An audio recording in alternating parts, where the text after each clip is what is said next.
A paz do Senhor Jesus, meus amados irmãos, muito bem-vindos ao Foco na Lição. Eu sou o pastor Luiz Prates e este vídeo é sobre a lição número 10 da nossa revista Betel Dominical, Bíblia, Infalível Revelação de Deus. Nosso comentarista é o pastor Joabes Rodrigues do Rosário, que é o presidente da Assembleia de Deus, Ministério de Madureira, Campo de Araguaçu, no Tocantins. Meus amados irmãos, esta lição, ela marca o segundo domingo de dezembro. E no segundo domingo de dezembro, nós comemoramos o Dia da Bíblia. Então, estou aqui, passando aqui para te lembrar desse dia importante. Eu quero que você aproveite esse momento, esse dia, faça uma campanha de conscientização na igreja, ok? Incentive os irmãos a ler a palavra de Deus. De repente tem alguém ainda que nunca leu a Bíblia Sagrada, né? Um ano. Você leu a Bíblia em um ano, então é tão fácil. Ainda mais a Bíblia do culto, se você ler apenas 4 páginas por dia, você vai conseguir fazer toda a leitura da Bíblia em um ano. Então faça isso, analise isso, desenvolva uma campanha aí de conscientização, traga os irmãos para esta visão, de ler a palavra de Deus, de trazer a Bíblia para a escola dominical, de usar a Bíblia para se melhorar como cidadão, como pessoas, como cristão. Usar a Bíblia para evangelizar é muito importante. Agradeça a Deus, ore pelo nosso país. Apesar dos desafios, dos problemas, mas nós somos um país abençoado, porque aqui nós temos a liberdade, né, de usar a nossa Bíblia. Quantos países aí não podem? A Bíblia é proibida, mas aqui não. Aqui nós temos a nossa liberdade. Então, aproveite esse momento, agradeça a Deus por essa liberdade que temos. Bíblia Sagrada, a inerrante, a infalível revelação de Deus, ok? Agora vamos aos objetivos da presente lição. Primeiro objetivo, contestar aparentes erros das Escrituras Sagradas. Segundo objetivo, refutar aparentes contradições da Bíblia. Terceiro objetivo, enfatizar a linguagem bíblica. O texto bíblico de referência que o comentarista utilizou foi Salmos 119, 97 ao 102. Lembrando, meus irmãos e amigos, que o PDF com o plano de sugestão que eu preparei com tanto carinho para você usar na sua aula, ficará disponível aqui na descrição desse vídeo aqui logo abaixo. Por favor, se você ainda não se inscreveu em nosso canal, se inscreva, acione o sininho para receber as notificações sempre que um novo vídeo for postado. Curta, compartilhe, comente, é muito importante para nós e para o nosso canal. E a você que já se inscreveu, nosso muito obrigado, viu? A Bíblia não é um livro qualquer, é a inerrante palavra de Deus. Erros não se acham na revelação de Deus, mas nas limitações humanas, pois somos falíveis e finitos, ao passo que a palavra de Deus é infalível e infinita. Ponto 1. Aparentes erros da Bíblia. Não se deve rejeitar ou criticar as Escrituras Sagradas em parte ou em sua totalidade, pois na maioria dos casos de supostos erros ou aparentes contradições estão na dificuldade de interpretação ou em algumas pequenas falhas nas traduções que não compromete em nada o texto sagrado, ok? 1.1. Erros das cópias dos originais das Sagradas Escrituras. Erros até hoje encontrados não comprometem o conteúdo das cópias, visto que eles se limitam a nomes e números e que não afetam em nada o cerne da mensagem proposta. 1.2. Aparentes erros ao citar datas. Israel usava 2 calendários, um civil e um sagrado. O ano civil começava no outono, com o mês de Tisri, enquanto o ano sagrado começava na primavera, com o mês de Nissan ou Abib. Se os escritores discordavam de uma data referente ao momento de um evento em particular, o assunto era facilmente resolvido apenas especificando qual dos calendários estava sendo usado? O civil ou o religioso? Pronto. 1.3. Aparentes erros ao mencionar números. Exemplo. Para explicar a divergência numérica entre 2 Samuel 24:9 e 1 Crônicas 21:5 e 6, o pastor Joabes, que é o comentarista, cita o comentário da Bíblia de Estudo Apologética Cristã na página 564, que diz: é sempre possível que os números tenham sido alterados por um erro de copista em uma ou mais tradução manuscrita antiga. O erudito bíblico Gleason Archer fez a seguinte afirmação, abre aspas: a minha confiança na fidelidade das Escrituras tem sido repentinamente confirmada e reforçada pela descoberta de que quase todos os problemas nas Escrituras que já foram descobertos pelo homem desde os tempos antigos até agora têm sido resolvidos de uma maneira totalmente satisfatória pelo próprio texto bíblico ou então pela informação arqueológica objetiva. Fecha aspas. E assim a gente conclui o ponto 1. Vamos agora ao ponto 2. Aparentes contradições da Bíblia. O significado da Bíblia jamais mudará. O que pode mudar é a nossa compreensão. A palavra de Deus é perfeita. Salmos 19:7. O ser humano não. Somos imperfeitos. Nossa imperfeição dificulta interpretar corretamente as Sagradas Escrituras e necessitamos da ajuda do Espírito Santo. Os evangelhos não se contradizem. Pelo contrário, eles se complementam e fornecem a nós uma melhor compreensão dos fatos acontecidos. Vamos agora ao primeiro subtópico do tópico 2. Diferentes narrações para o mesmo fato. Nosso comentarista traz como exemplo Mateus 28:5 comparado com João 20:12. Mateus diz que havia um anjo junto ao túmulo de Jesus. João diz que havia 2. O comentarista explica.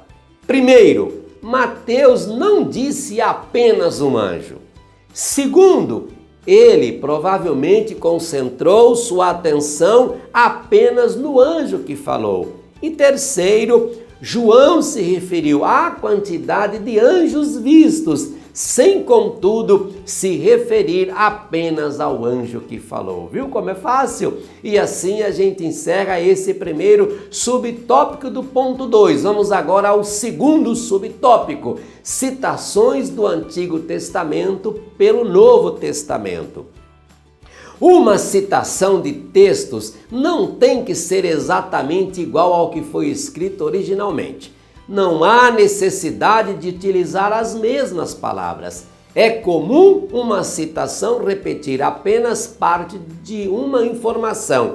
Por exemplo, trazida aqui pelo comentarista, Lucas 4, 18 e 19, quando cita Isaías 61, 1 e 2. Você pode verificar lá e confirmar isso. É comum também o Novo Testamento simplesmente parafrasear o Antigo Testamento. Por exemplo, Mateus 2:6, ok? E assim a gente fecha o segundo subtópico. Vamos então ao terceiro e último subtópico do ponto 2. A revelação divina é progressiva e não contraditória. Esta é uma prerrogativa de Deus. Ele não determina sempre as mesmas condições para todos os períodos de tempos. Quer ver só um exemplo? Lá em Gênesis 1:29, Deus ordenou que comesse frutas e vegetais, mas depois do dilúvio, ele mesmo ordenou que comesse também carne. Gênesis 9:3.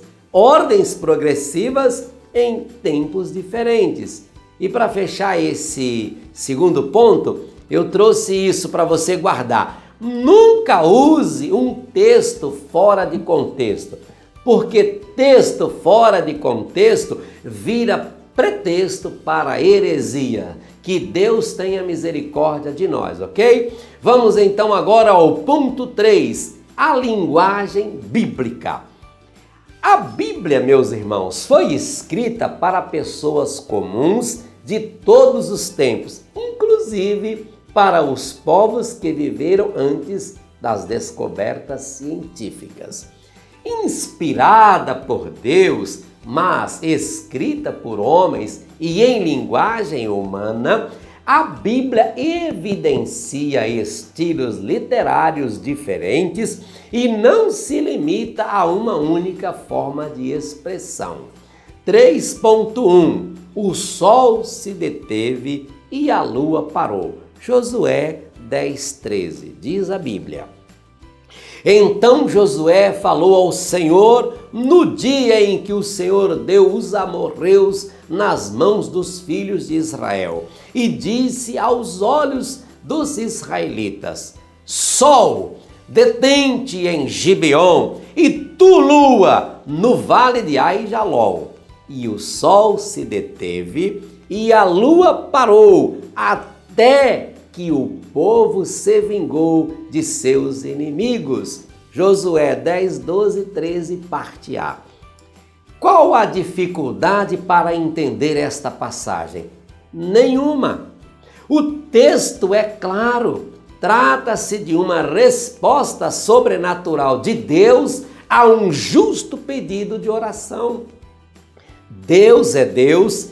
Ele é o Criador e sustentador de todas as coisas. Ele faz o que quer e do jeito que quer. Quando o buscamos, meus irmãos, com singeleza de coração, sabe o que acontece? Ele nos ouve e nos atende.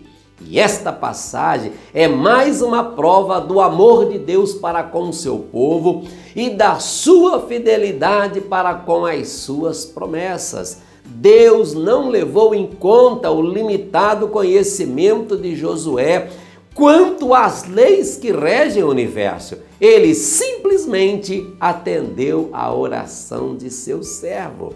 Hoje, pelo conhecimento que temos, sabemos que é a terra que gira em torno do sol. Mas naquela época, Josué tinha esse conhecimento? O astrônomo polonês Nicolau Copérnico, que nasceu em 1473 e morreu em 1543, revolucionou a ciência ao mostrar que a Terra gira em torno do Sol. Mas, apesar de sua irrefutável teoria, ela só foi aceita 300 anos após sua morte, em 1835. 3.2 A linguagem utilizada pela Bíblia nas genealogias. Meus irmãos, o nome de um ancestral às vezes aparece na Bíblia como sendo o pai de uma determinada pessoa. Mas isto não significa que seja no sentido literal, mas sim no sentido de descendente. Em Mateus 12, 23, nós temos um bom exemplo disso. Quer ver? E toda a multidão se admirava e dizia: não é este o filho de Davi? Dizendo isso, se referindo a Jesus. Então, na verdade, era exatamente isso que estava se referindo. Não filho literal, mas descendente. 3.3 Nomenclatura na Bíblia. É comum encontrarmos na Bíblia nomes diferentes, mas que fazem menção a uma mesma pessoa ou a um mesmo lugar, bem como nomes iguais que identificam pessoas diferentes. Por isso, meus irmãos, é muito importante estarmos atentos ao contexto para não precipitarmos na identificação de pessoas ou lugares, ok? E eu trago aqui para a gente analisar como exemplo o Mar da Galileia. O Mar da Galileia, também conhecido como Mar de Tiberíades ou Lago de Genezaré, é um extenso lago de água doce localizado ao norte de Israel, e eu trago 3 versículos mostrando os 3 nomes. Primeiro, Marcos 7,31. E ele, tornando a sair dos termos de Tiro e de Sidom, foi até ao Mar da Galileia pelos confins de Decápolis. Segundo, Depois disso, partiu Jesus para a outra banda do mar da Galileia, que é o de Tiberíades, João 6:1. E terceiro, e aconteceu que, apertando a multidão para ouvir a palavra de Deus, estava ele junto ao lago de Genezaré, Lucas 5:1, viu? O mesmo lugar com 3 referências diferentes, por isso que é muito importante, ok, meus irmãos? E assim a gente conclui a presente lição. A Bíblia tem resistido por mais de 20 séculos à crítica dos maiores céticos, agnósticos e ateístas. Ainda hoje, os incrédulos tentam desqualificá-la, mas sem êxito, pois não se trata de um livro inventado por homens. A Bíblia continua sendo imbatível, pois é a Palavra de Deus. Oh, louvado seja Deus! Chegamos ao final desta belíssima lição e na próxima semana, querendo Deus, aqui estaremos de volta para estudarmos a lição número 11 da nossa revista Betel Dominical, a ressurreição de Jesus Cristo. Deus te abençoe, uma excelente aula e até o próximo Foco na Lição.